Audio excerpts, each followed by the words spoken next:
এই 5 তারিখে আমি জোহরের নামাজ পড়ে বাসায় ঘুমিয়েছি, ফ্লোরে শুয়েছি, কারণ রাতের ঘুম তো খুব একটা ভালো হচ্ছিল না তখন। কি বলেন, রাতের ঘুম খুব একটা ভালো হচ্ছিল না। এই দাড়ি, এই টুপি, এই পাঞ্জাবি, কি যে অপরাধের!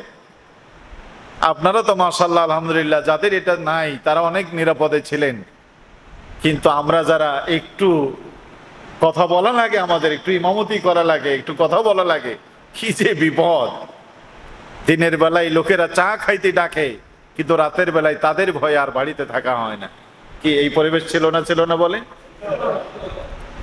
হায় রে জাতি! তো ওই রকম রাতের ঘুম একটু কম হয়েছে, দুপুরে নামাজ পড়ে এসে ঘুমিয়েছি। তো আমার বেগম এসে বলছে যে তাড়াতাড়ি উঠেন। বলে কেন? বলে হাসিনা পালায় গেছে। এই যে ঘুমের ভিতরে আসি আর এত বড় লঙ্কা কাণ্ড হয়ে গেল, কিছুই টের পেলাম না। তার মানে ঘুমটা কিসের মতো? মরণের মতো। কি ঠিক না বলে? রাগ করছেন নাকি? সম্মানিত হাজিরিন, এই যে রাতের ঘুম থেকে আল্লাহ তাআলা জাগালেন, এর জন্য শুকরিয়াটা কি? বিছানা বসেই একটা হাই তুলে বলবেন আলহামদুলিল্লাহ। এখানেই শেষ? এখানেই শেষ না, আপনাকে ওযু করে মসজিদে গিয়ে নামাজ আদায় করতে হবে। এটা যদি করেন তাহলে রাতের ঘুম থেকে যিনি বাঁচালেন তার শুকরিয়া আদায় হলো। ঠিক কিনা বলেন? সারাদিন আপনাকে যে আল্লাহ বাঁচায় রেখেছে, কত মানুষ রোডে মারা গেল, কত মানুষ অ্যাক্সিডেন্ট হলো, আপনাকে আল্লাহ হেফাজত করলেন। এই জন্য জোহরে আপনি নামাজ পড়বেন, আসরে সেজদা দেবেন। অর্থ দিয়েছে, আপনি যাকাত দিয়ে শুকরিয়া আদায় করবেন। শক্তি দিয়েছে, আপনি অন্যায়ের প্রতিবাদ করে শুকরিয়া আদায় করবেন। মেধা দিয়েছে আপনাকে, লিখনি দিয়ে, বক্তব্য দিয়ে আপনি শুকরিয়া আদায় করবেন। আল্লাহ দিয়েছে মেধা, যোগ্যতা, আপনি কথা বললেন না, আপনি ফতোয়া আবিষ্কার করলেন। দিনকাল খারাপ, চোখ আছে দেখো, কান আছে শোনো, যে যা পারো করো, বলতে চাও না লা ইলাহা ইল্লাল্লাহ দাখালাল জান্নাহ। মারাত্মক ফতোয়া না? যে যা পারো করো, ওই সবে যায়ও না, চোখ আছে দেখো, কান আছে শোনো। আল্লাহ এই জন্য আপনাকে সৃষ্টি করেছে। আপনাদের পরিচয় হচ্ছে আপনার আল্লাহর খলিফা। আল্লাহর কি? ইন্নী জাইলুন ফিল আরদি খলিফা। আমি পৃথিবীতে খলিফা পাঠাতে চাই, আমার প্রতিনিধি পাঠাতে চাই। আমি গতবারে কুড়িগ্রামে রাজীবপুরে গিয়েছি। ওইখানকার এক ভাইটাল নেতা, উনি মাহফিলে এসেছেন, আগে আমার সাথে দেখা করেছেন, ওসিয়ত নসিহত যাওয়া দাওয়ার দিয়েছেন তিনি।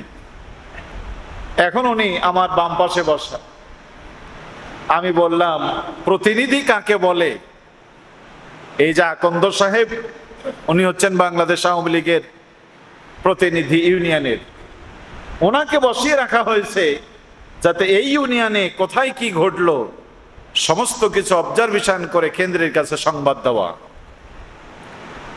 এখানে যদি কোনো কিছু ঘটে তাহলে সবার আগে তাকে ধরবে। মিয়া, তোমাকে দায়িত্ব দিয়েছি, সভাপতি বানিয়েছি, কি গোনার ঘাস খাটো, আমাদের খবর দিতে পারো না?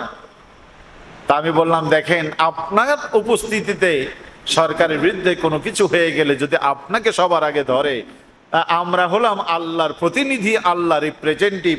এই জনগণ, এই আল্লাহর খলিফা যদি জমিনে বেঁচে থাকে, আল্লাহ বিরোধী, রসুল বিরোধী, কোরআন বিরোধী কর্মকাণ্ড হলে আল্লাহ কিয়ামতের ময়দানে পাকড়াও করবে। একজন বান্দাকে আল্লাহ ছেড়ে দিবে না। ঠিক কিনা বলেন? আপনার বাবার জায়গা দখল করে নিলে আপনি তো বসে থাকেন না, থাকেন?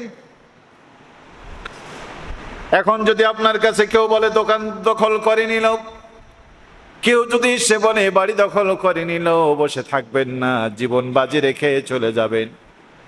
বাবার জমি রক্ষার জন্য আপনি ছুটলেন, বাবার সম্পদ রক্ষার জন্য আপনি মামলায় করতে গেলেন, মোকদ্দমায় জড়ালেন, জীবন দিলেন। অথচ আল্লাহ পাক বলছেন, গোলাম, আমি তোমাকে পাঠিয়েছি,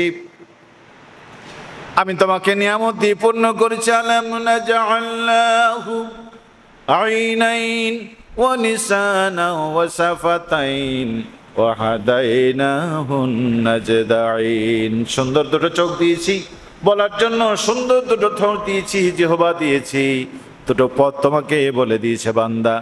গরু বানালাম না, ছাগল বানালাম না, ভেড়া দুম্বা না বানিয়ে আমি আশরাফুল মাখলুকাত বানালাম।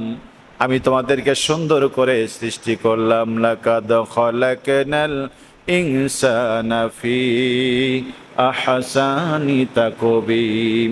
সুন্দর অবয়ব দিয়ে, সুন্দর চেহারা দিয়ে আমি তোমাকে সৃষ্টি করেছি বান্দা।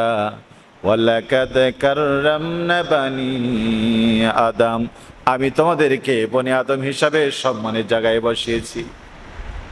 এত সম্মান দিলাম, নিয়ামত দিলাম, আর তোমাকে বললাম জমিন আমার বিধান চলবে আমার, অথচ তোমাদের উপস্থিতিতে আমার জমিনে আইন চললো বাতিলের, নাস্তিকের, মানুষের কথা বললে না যারা, কিয়ামতের ময়দানে আল্লাহ পাক তাদের পাকড়াও করবেন।